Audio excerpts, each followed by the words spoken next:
ನಮಸ್ಕಾರ ವೀಕ್ಷಕರೇ, ಎಲ್ಲ ಹೆಂಗಿದ್ದೀರಿ? ನಾನು ಇವತ್ತು ನಿಮ್ಮೆಲ್ರಿಗೂ ಒಂದು ಫೇವರೇಟ್ ಪರ್ಸನಾಲಿಟಿ ಆಗಿರ್ತಕ್ಕಂಥ ಡಾಕ್ಟರ್ ಮಾಲಿನಿ ಸುತ್ತೂರ್ ಜೊತೆ ಇದ್ದೀನಿ. ಮೈಸೂರು ಯೂನಿವರ್ಸಿಟಿ ಬಂದಿದ್ದೆ. ಇವರಿಗೂ ನನ್ನ ಕಿರಿಚ್ ಪರಿಚಯ ಏನಂತಂದ್ರೆ, ನಾವು madam is just 1 year elder to me, ನಾನು ಒಂದು ಸಣ್ಣವರು. ಸೊ ಹಾಗಾಗಿ ವಿ ಆರ್ ಸಿಸ್ಟರ್ಸ್. ಮೇಡಮ್ ತುಂಬಾ ತುಂಬಾ ಥ್ಯಾಂಕ್ಸ್ ಶೋ ಬಂದಿದ್ದಕ್ಕೆ. ಜಸ್ಟ್ ಒಂದು ಸಣ್ಣ ಒಂದು connectivity with our people. Okay, ನಾನು ಪ್ರೊಫೆಸರ್ ಸುತ್ತೂರ್ ಎಸ್ ಮಾಲಿನಿ, ಅಧ್ಯಕ್ಷರು ಜೆನೆಟಿಕ್ಸ್ ಮತ್ತು ಜಿನೋಮಿಕ್ಸ್ ಅಧ್ಯಯನ ವಿಭಾಗ, ಮೈಸೂರು ವಿಶ್ವವಿದ್ಯಾನಿಲಯ. ನಮ್ಮ ವಿಭಾಗದಿಂದ ತಳಿ ವಿಜ್ಞಾನದ ಬಗ್ಗೆ ಬಹಳಷ್ಟು ಸಂಶೋಧನೆಗಳನ್ನು ನಾವು ನಡೆಸ್ತಾ ಇದ್ದೀವಿ. ಅದರಲ್ಲೂ ಮುಖ್ಯವಾಗಿ ಮಾನವ ತಳಿಶಾಸ್ತ್ರ, ಹ್ಯೂಮನ್ ಜೆನೆಟಿಕ್ಸ್ ಅಂತ ಏನು ಹೇಳ್ತೀವಿ ಅದು. ಅಂದರೆ ಮನುಷ್ಯನಿಗೆ ಕಾಯಿಲೆಗಳು ಏನಕ್ಕೆ ಬರುತ್ತೆ, ಕಾರಣಗಳು ಏನು, ಆ ಕಾಯಿಲೆಗಳ ಗುಣಲಕ್ಷಣಗಳು ಏನು, ಕಾಯಿಲೆ ಬಂದಾಗ ನಾವು ಯಾವ ರೀತಿ ಆ ಒಂದು ಪರ್ಸನ್ನ, ಆ ಡಿಸೀಸ್ನ ನಾವು ಡಯಾಗ್ನೋಸ್ ಮಾಡ್ಬೋದು. ಅದರಲ್ಲಿ ಮುಖ್ಯವಾಗಿ ತಳಿ ವಿಜ್ಞಾನದಲ್ಲಿ, ಜೆನೆಟಿಕ್ಸಲ್ಲಿ ನಾವು ಏನೇನು ಮಾಲಿಕ್ಯುಲರ್ ಲೆವೆಲಲ್ಲಿ ಆ ಒಂದು ಕಾಯಿಲೆಯನ್ನು ಅನಲೈಸ್ ಮಾಡ್ತೀವಿ ಅನ್ನೋದ್ರ ಬಗ್ಗೆ ವಿಭಾಗದಲ್ಲಿ ಬಹಳಷ್ಟು ಸಂಶೋಧನೆಗಳು ನಡೀತಾ ಇದೆ. ಎಸ್ಪೆಷಲಿ ಮುಖ್ಯವಾಗಿ male infertility, female infertility, PCOD and then obesity, ಮತ್ತು ಬಂಜೆತನ ಅಥವಾ ಇನ್ಫರ್ಟಿಲಿಟಿಗಿರುವ ರಿಲೇಷನ್ ಏನು ಅನ್ನೋದು. ಅದೇ ಥರ ಡಯಾಬಿಟಿಕ್ ಪರ್ಸನ್, ಅವರು ಯಾವ ರೀತಿ ದೇ ಡೆವಲಪ್ ಇನ್ಫರ್ಟಿಲಿಟಿ, ಈ ಥರದ್ದು ಭಾಳಷ್ಟು ವಿಚಾರಗಳ ಬಗ್ಗೆ ವಿಭಾಗದಲ್ಲಿ ಸಂಶೋಧನೆ ನಡೀತಾ ಇದೆ. ಹ್ಯೂಮನ್ ಜೆನೆಟಿಕ್ಸ್ ಹೊರತಾಗಿ ವಿಭಾಗದಲ್ಲಿ ಡ್ರೋಸೋಫಿಲಾ ಜೆನೆಟಿಕ್ಸ್, ಅದು ಒಂದು ಹಣ್ಣಿನ ನೊಣ ಅಂತ ನೀವು ಕೇಳಿರ್ಬೋದು, ಅದರ ಬಗ್ಗೆ ಸಂಶೋಧನೆ ನಡೀತಾ ಇದೆ. Microbial genetics, bio informatics, hour department is meant for bio informatics. ಬಹಳಷ್ಟು ವಿಚಾರಗಳನ್ನು ಮಾಲಿಕ್ಯುಲರ್ ಲೆವೆಲಲ್ಲಿ ನೋಡಿದ ನಂತರ ಅದನ್ನು ಯಾವ ರೀತಿ ಅದರದ್ದು ಒಂದು ಸ್ಟ್ರಕ್ಚರ್ ಇದೆ, ಅದು ಪ್ರೋಟೀನ್ ಸ್ಟ್ರಕ್ಚರ್ ಆಗ್ಬೋದು, ಜೀನ್ ಸ್ಟ್ರಕ್ಚರ್ ಆಗ್ಬೋದು, ಯಾವ ರೀತಿ ಇದೆ, ಏನು ಬದಲಾವಣೆ ಆಗಿದೆ, ಅದರಿಂದ ಯಾವ ರೀತಿ ತೊಂದರೆಗಳಾಗ್ತಿದೆ, ಇದರದ್ದೆಲ್ಲ ನಾವು ಮಾಡ್ತಾ ಇದ್ದೀವಿ. ಹಾಗಾಗಿ ಕೆಲವು ದಿನಗಳ ಹಿಂದೆ ನನಗೆ ಅನಿತಾ ಅವರ ಪರಿಚಯ ಆಯಿತು. ಅವರ ಬಗ್ಗೆ ತಿಳಿದುಕೊಂಡು ತುಂಬ ಸಂತೋಷ ಆಯಿತು. Now she is my younger sister. ಬಹಳಷ್ಟು ವಿಚಾರಗಳನ್ನು ನಾವು ಡಿಸ್ಕಸ್ ಮಾಡಿದ್ದೀವಿ, ಮತ್ತು ಮುಂದಿನ ದಿನದಲ್ಲಿ ಹಲವಾರು ಪ್ರಾಜೆಕ್ಟ್ಸ್ಗಳನ್ನು ನಾವು ಕೈಗೆತ್ಕೊಳ್ತಾ ಇದ್ದೀವಿ. ಅದರ ಮುಖಾಂತರ ಇಡೀ ಜಗತ್ತಿಗೆ ಒಂದು ವಿಶೇಷ ರೀತಿಯ ಕೆಲವೊಂದು ವಿಚಾರಗಳನ್ನು ತಳಿ ವಿಜ್ಞಾನದಲ್ಲಿ ನಾವು ಏನು ನೋಡ್ತಾ ಇದ್ದೀವಿ ಅದನ್ನು ಜನರ ಮುಂದೆ ತರುವ ಆಲೋಚನೆ ಇದೆ. ಅದರ ಎಲ್ಲ ಪ್ರಯತ್ನಗಳು ನಡೀತಾ ಇದೆ. ಥ್ಯಾಂಕ್ ಯು ಅಕ್ಕ. ಕರೆಕ್ಟ್ ಆಗಿ ಹಂಗೆ ಹೇಳ್ಬೇಕು, ನಮ್ಮ ಜನರಿಗೆ ಗೊತ್ತಾಗೋದಿಲ್ಲ ಇಲ್ಲಾಂದ್ರೆ. ಸೊ ಈಗ ನಾವು ಮಾಡ್ತಾ ಇರ್ತಕ್ಕಂಥ ಇವಾಗ ಒಂದು genome research. So we are very much, ಇವಾಗ ನಮ್ಗೆ ನಿದ್ದೆ ಮಾಡಿದಾಗಲೆಲ್ಲ ಇಂಥ ಒಂದು ಸೀಕ್ವೆನ್ಸಿಂಗು, ಇಂಥ ಒಂದು ಆಪರ್ಚುನಿಟಿ, ಇದೊಂದು ಒಂದು land mark achievement for India ಇದು ನಾವು ಮಾಡ್ತಕ್ಕಂಥದ್ದು. ಸೊ ಇದು ಯಾರು ಮಾಡದೇ ಇರ್ತಕ್ಕಂಥ ಕೆಲಸ ನಾವು ಇವಾಗ ಮಾಡಕ್ ಬಂದಿದ್ದೀವಿ. ಇದು ಒಂದು ದೊಡ್ಡ ಮಟ್ಟಿಗೆ ಆಲ್ಮೋಸ್ಟ್ ಒಂದು 500 ಜನ ನಾವು ಲೆಕ್ಕ ಹಾಕ್ತಾ ಇದೀವಿ. ಈಗ 500 ಜನ ಪ್ಲಸ್ ಸಬ್ಜೆಕ್ಟ್ಸ್, 500 ಜನ ಪ್ಲಸ್ ಜನರ ಜೊತೆಗೆ ನಮ್ಗೆ ಈಗ ಇನ್ನ ಹೆಚ್ಚಾಗಿ ಲ್ಯಾಬ್ ಮೆಟೀರಿಯಲ್ಸ್ ಆಗ್ಬೋದು, MRI ಸ್ಕ್ಯಾನ್ ಆಗ್ಬೋದು, ತುಂಬಾ ಕೆಲಸಗಳಾಗಬೇಕು. ಇದೆಲ್ಲ ಆಗಿದ ಮೇಲೆ ನಮ್ದು ಒಂದು ರಿಸರ್ಚ್ ಇಂದ ಫೈಂಡ್ ಔಟ್ ಅದೇನು ಇನ್ಫಾರ್ಮೇಶನ್ ಇದೆ, ಆ ಡೇಟಾ ಬರುತ್ತೆ. ಆ ಡೇಟಾನ ಕಂಪೈಲ್ ಮಾಡಿ ಆರ್ಟಿಫಿಷಿಯಲ್ ಇಂಟೆಲಿಜೆನ್ಸ್ ಕೊಟ್ಟು ಅದನ್ನ ಮತ್ತೆ ಇನ್ನೊಂದಷ್ಟು ರೆಡಿ ಮಾಡಿ ನಮ್ಮ ಒಂದು ಫೈಂಡ್ ಔಟ್ ಇದೆಯಲ್ಲ, I think it is a long run procedure. ಇದೊಂದು ಹತ್ತತ್ರ ಒಂದು 2-2.5 ವರ್ಷ ಆಗ್ಬಿಡುತ್ತೆ ನಮ್ಗೆ. ನಾವೀಗ ಶುರು ಮಾಡೋ ಒಂದು ಹಂತದಲ್ಲಿ ಇದ್ದೀವಿ ನಾವೀಗ. ಸೊ ಅದನ್ನ ತಮ್ಗೆಲ್ರಿಗೂ ನಾನು ತಿಳಿಸ್ಕೊಡ್ತಾ ಇದ್ದೀನಿ. ಎರಡನೇ ವಿಚಾರ ಬಂದು, ಈಗ ಆದಷ್ಟು ಬೇರೆ ಬೇರೆ ಬೇರೆ ರಿಸರ್ಚ್ ಮಾಡ್ಲಿಕ್ಕಾಗ್ಲಿ ಅಥವಾ ಬೇರೆ ಕೆಲಸಗಳಿಗಾಗ್ಲಿ ಅದೆಲ್ಲದಕ್ಕೂ ನಾವು ಕೆಲಸ ಮಾಡ್ಲಿಕ್ಕೆ ಹೋಗ್ತಾ ಇದೀವಿ. ಜೊತೆಗೆ ಅಕ್ಕ ಇವಾಗ ಹೇಳಿ, ಇವಾಗ ನಮ್ಮಲ್ಲಿ ಈಗ ಮೈಸೂರು ಯೂನಿವರ್ಸಿಟಿನಲ್ಲಿ ಫಾರ್ ಎಕ್ಸಾಂಪಲ್ ಯಾತಕ್ಕೆ ಈ ಸ್ಟೂಡೆಂಟ್ಗಳ ಸಂಖ್ಯೆ ಕಮ್ಮಿ ಆಗ್ತದೆ? ಅಲ್ಲೆಲ್ಲೋ ಹೋಗಿ 2 ಲಕ್ಷ 3 ಲಕ್ಷ ಕೊಡ್ತಾರೆ, ಇಲ್ಲಿ ಯಾತಕ್ಕೆ ಇಲ್ಲಿ ಬರ್ತಾ ಇಲ್ಲ? This is my serious concern. ಯಾಕಂದ್ರೆ ನಾವು ಇವಾಗ ಸೀರಿಯಸ್ ಆಗಿರ್ತಕ್ಕಂಥ ಟಾಪಿಕ್ಸ್, ಇಂಥ ಒಂದು ಸಬ್ಜೆಕ್ಟ್, ಇಂಥ ಒಂದು ರಿಸರ್ಚ್ ಜಗತ್ತಲ್ಲೇ ನಡೀತಾ ಇಲ್ಲ. ಇಂಥ ಒಂದು ಆಕ್ಟಿವಿಟಿನ ನಾವು ಇಲ್ಲಿ ಮಾಡ್ತಾ ಇದ್ದೀವಿ. ಇದನ್ನ ಇಟ್ಕೊಂಡು ಯಾತಕ್ಕೆ ನಮ್ಮ ಜನ ಯಾಕೆ ಬರ್ತಾ ಇಲ್ಲ ಇಲ್ಲಿ? ಇಂಥ ಒಂದು ಆಪರ್ಚುನಿಟಿ ಇಟ್ಕೊಂಡು ನಮ್ಮಲ್ಲಿ ಯಾಕೆ ಓದಕ್ ಬರ್ತಾ ಇಲ್ಲ? ಇದು ತುಂಬಾ ಒಂದು ನನಗೆ ತುಂಬಾ ಎಲ್ಲಾ ತರದ್ದು ಹಿಂಡುತ್ತೆ ಒಳಗಡೆಯಿಂದ ವಿಚಾರ ಮಾಡಿದ್ರೆ. ಯಾತಕ್ಕೆ ನಮ್ ಜನ ಬರೀ ಲಕ್ಷ ಖರ್ಚು ಮಾಡಿ ಯಾರೋ ಪ್ರೈವೇಟ್ ಇನ್ಸ್ಟಿಟ್ಯೂಷನ್ ಅಂತೆ, they want to learn something better. I don't know what is best. ನನ್ಗೆ ಅದೊಂದು ಪ್ರಶ್ನೆ ಕೇಳ್ತಾನೆ ಇರ್ತೀನಿ ನಾನು, ಬಿಕಾಸ್ ನಾನು ವರ್ಲ್ಡ್ ವೈಡ್ ತಿರುಗಿದ್ದೀನಿ, ಎಲ್ಲ ಕಡೆ ಓಡಾಡಿದ್ದೀನಿ. ವಾಟ್ ಈಸ್ ಬೆಸ್ಟ್ ಅಂತ ನಾನು ಕ್ವಶನ್ ಕೇಳೋದು. ಸೊ ಇದು ನಿಮ್ ಪ್ರಕಾರ ಏನ್ ಅನ್ಸುತ್ತೆ? ಈಗ ಈ ಒಂದು ಗೌರ್ಮೆಂಟ್ ಇನ್ಸ್ಟಿಟ್ಯೂಷನ್ಗೆ ಜನ ಯಾಕೆ ಮುಖ ಮಾಡಲ್ಲ ಅನ್ನೋದು ನಿಜವಾಗ್ಲೂ ದುರಂತ. ಗೌರ್ಮೆಂಟ್ ಹಾಸ್ಪಿಟಲ್ ನೋಡಿ, ಬೆಸ್ಟ್ ಡಾಕ್ಟರ್ಸ್ ಇರ್ತಾರೆ, ಆದರೆ ಜನ ಅಲ್ಲಿ ಹೋಗೋದಿಲ್ಲ, ಪ್ರೈವೇಟ್ಗೆ ಹೋಗ್ತಾರೆ. ಸರ್ಕಾರಿ ಶಾಲೆಗಳು ಬೆಸ್ಟ್ ಅನ್ನ ಟೀಚರ್ಸ್ಗಳಿರ್ತಾರೆ, ಅಲ್ಲಿಗೆ ಹೋಗೋದಿಲ್ಲ. ಅದೇ ರೀತಿ ಯೂನಿವರ್ಸಿಟಿಗಳು ಬೆಸ್ಟ್ ಅಂತ ನಾವು ಹೇಳ್ತೀವಿ, ಆದರೆ ವಿದ್ಯಾರ್ಥಿಗಳು ಇಲ್ಲಿಗೆ ಅದ್ರ ಸಂಖ್ಯೆ ಕಮ್ಮಿ ಆಗ್ತಿದೆ, ಬರ್ತಿಲ್ಲ ಅಂತಲ್ಲ, ಸಂಖ್ಯೆ ಕಮ್ಮಿ ಆಗ್ತಿದೆ. ಕಾರಣ ಏನಂತಂದ್ರೆ, ಫಸ್ಟ್ ಆಫ್ ಆಲ್ ಅವ್ರಿಗೆ ಈ ತರ ಮೈಸೂರು ಯೂನಿವರ್ಸಿಟಿಲಿ ಒಂದು ಜೆನೆಟಿಕ್ಸ್ ಅಂಡ್ ಜಿನೋಮಿಕ್ಸ್ ಅಂತ ಒಂದು ಡಿಪಾರ್ಟ್ಮೆಂಟ್ ಇದೆ ಅಂತಾನೆ ಗೊತ್ತಿಲ್ಲ. ಅದು ಬಹಳಷ್ಟು ಜನಕ್ಕೆ ಗೊತ್ತಿಲ್ಲ. ಕಾರಣ ಇದೆ ಅದಕ್ಕೆ. ಪ್ರೈವೇಟ್ ಯೂನಿವರ್ಸಿಟಿಗಳಲ್ಲಿ ಏನ್ ಮಾಡ್ತಾರೆ ಅಂದ್ರೆ ಅಡ್ವರ್ಟೈಸ್ ಮಾಡ್ತಾರೆ. ಅವರಲ್ಲಿ HR ಇರ್ತಾರೆ. ಅವರು ಪ್ರತಿಯೊಂದು ಡಿಗ್ರಿ ಕಾಲೇಜ್ಗೂ ಹೋಗಿ ಒಂದು ಬ್ರೋಷರ್ ಕೊಟ್ಬಿಟ್ಟು, ನೋಡಿ ನಮ್ಮ ಕಾಲೇಜಲ್ಲಿ ಈ ಫೆಸಿಲಿಟಿ ಇದೆ, ನೀವು ಬಂದ್ರೆ ಈ ತರದ್ದೆಲ್ಲ ಅನುಕೂಲ ಆಗುತ್ತೆ ಅಂತ ಪ್ರತಿ ಕಡೆ ಅದನ್ನ ಅಡ್ವರ್ಟೈಸ್ ಮಾಡ್ತಾರೆ. ಅದೇ ರೀತಿ FM ಮಾಡ್ತಾರೆ, ಆಮೇಲೆ TV ಚಾನಲ್ಸ್ ಅಲ್ಲಿ ಮಾಡ್ತಾರೆ. ಆದ್ರೆ ನಾವು ಯಾಕೆ ಮಾಡ್ತಿಲ್ಲ ಅಂತಂದ್ರೆ, ಅದಕ್ಕೆ ಎಲ್ಲದಕ್ಕೂ ಒಂದು ಆರ್ಥಿಕ ಸಹಾಯ ಬೇಕು. ನೀವು ಒಂದು FM ಅಲ್ಲಿ ಮಾಡ್ಬೇಕು ಅಂದ್ರೆ ನಿಮ್ಗೆ ಸಾವಿರಾರು ರೂಪಾಯಿ ಬೇಕು. ಟಿವಿಲಿ ಒಂದು ಅಡ್ವರ್ಟೈಸ್ ಕೊಡ್ಬೇಕು ಅಂದ್ರೆ ಲಕ್ಷಾಂತರ ರೂಪಾಯಿ ಬೇಕು. ಅದೇ ರೀತಿ ಒಬ್ಬ HR ನಮ್ಮ ಯೂನಿವರ್ಸಿಟಿಗಳಲ್ಲಿ ಅಥವಾ ಗೌರ್ಮೆಂಟ್ ಸೆಕ್ಟರ್ ಅಲ್ಲಿ ಇರಲ್ಲ. ಪ್ರತಿ ಎಲ್ಲಾ ಕಡೆಗೂ ಹೋಗಿ ಅಡ್ವರ್ಟೈಸ್ ಮಾಡೋ ಅಂತವ್ರು ಇರೋದಿಲ್ಲ, ಆ ಪೋಸ್ಟೇ ಇಲ್ಲ ನಮ್ಮಲ್ಲಿ, ಅದನ್ನ ಮಾಡೋ ಅಂತವ್ರು ಯಾರು ಇಲ್ಲ. ಹಾಗಾಗಿ ಜನರನ್ನ ತಲುಪಲು ಎಲ್ಲೋ ಒಂದು ಕಡೆ ಈ ಗೌರ್ಮೆಂಟ್ ಇನ್ಸ್ಟಿಟ್ಯೂಷನ್ಗಳಾಗ್ಬೋದು, ಸರ್ಕಾರಿ ಕಂಪನಿಗಳು ಎಲ್ಲದೂ ಆಗ್ಬೋದು, ಅದು ಜನರನ್ನ ತಲುಪಲು ಎಲ್ಲೋ ಒಂದು ಕಡೆ ಒಂದು ತೊಡಕಾಗ್ತಾ ಇದೆ. ಇದು ಮೇನ್ HR ಇಲ್ಲದೆ ಇರೋಂಥದ್ದು. ಇದ್ರ ಜೊತೆ ಜನಕ್ಕೆ ಇದು ಈ ತರ ಇದೆ ಅಂತಾನು ಸಹ ಅದ್ರ ಬಗ್ಗೆ ಗೊತ್ತಿಲ್ಲ. ಅದಕ್ಕೋಸ್ಕರನೇ ನಾನು ದೂರದರ್ಶನಲ್ಲಿ ಅಥವಾ ಆಕಾಶವಾಣಿಲಿ ಬೇಕಾದಷ್ಟು ಕಡೆ ಹಿಂಗಿದೆ ಡಿಪಾರ್ಟ್ಮೆಂಟ್. ನಮ್ಮ ಫೀಸ್ ಸ್ಟ್ರಕ್ಚರ್ನ ನಾವು ಕಂಪೇರ್ ಮಾಡಿದ್ರೆ ಬೇರೆಯವ್ರಿಗೆ, ನಮ್ಮಲ್ಲಿ ಒಂದು ಕೋರ್ಸ್ ಇದೆ, ಅದು PG ಡಿಪ್ಲೊಮಾ ಕೋರ್ಸ್. ಆ ಕೋರ್ಸ್ ಇಂಡಿಯಾದಲ್ಲಿ ಎಲ್ಲೂ ಇಲ್ಲ, ಎಲ್ಲೂ ಒಂದೋ ಎರಡೋ ಹಾಸ್ಪಿಟಲ್ಸ್ಗಳಲ್ಲಿ ಇದೆ, ಮಣಿಪಾಲಲ್ಲಿ ಮತ್ತೆ ಇನ್ನೊಂದು ಕಡೆ. ಅವರು ಸುಮಾರು 6ರಿಂದ 10 ಲಕ್ಷ ರೂಪಾಯಿಯನ್ನ ಚಾರ್ಜ್ ಮಾಡ್ತಾರೆ. ನಾವು ಅದಕ್ಕೆ ತಗೊಳ್ಳೋ ಫೀಸು 15,000. ಎಲ್ಲಿ 15,000, ಎಲ್ಲಿ 6 ಲಕ್ಷ. ಅದೇ ತರ ಎಲ್ಲಾ ಕೋರ್ಸ್ಗಳಿಗೂ ಅಷ್ಟೇ. ನಮ್ಮ ಜೆನೆಟಿಕ್ಸ್ ಜಿನೋಮಿಕ್ಸ್ 48,000 ಫೀಸ್ ಇದೆ.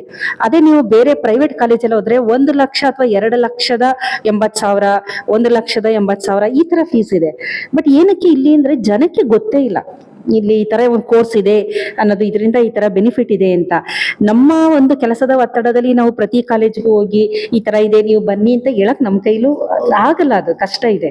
ಆದ್ರೂ ಸಹ ಎಲ್ಲೋ ಒಂದು ಕಡೆ ಒಂದು ಪ್ರಯತ್ನ ಅಂತೂ ಮಾಡ್ತಾ ಇದ್ದೀನಿ. ನೋಡೋಣ ಮುಂದಿನ ದಿನದಲ್ಲಿ ನಿಮ್ಮ ಸಹಕಾರ.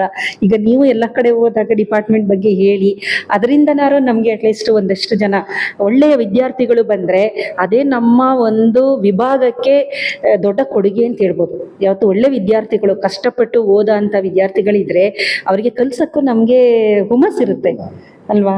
ಹಾಗಾಗಿ ಇವಾಗ ಇವಾಗ ಏನಾಗುತ್ತೆ ಅಂತಂದ್ರೆ, ಇವಾಗ ನಮ್ಮಲ್ಲಿ ಇವಾಗ ಸ್ಟೂಡೆಂಟ್ಸ್ ಬೇಕು. ನಮ್ಮಲ್ಲಿ ಈಗ ಇರ್ತಕ್ಕಂಥದ್ದು best research in the world. ಇವಾಗ ನಾವೆಲ್ಲ ನಿಂತ್ಕೊಂಡಿದೀವಿ, ನಾವೆಲ್ಲ ಜೊತೆಗೆ ಸೇರ್ಕೊಂಡಿದೀವಿ.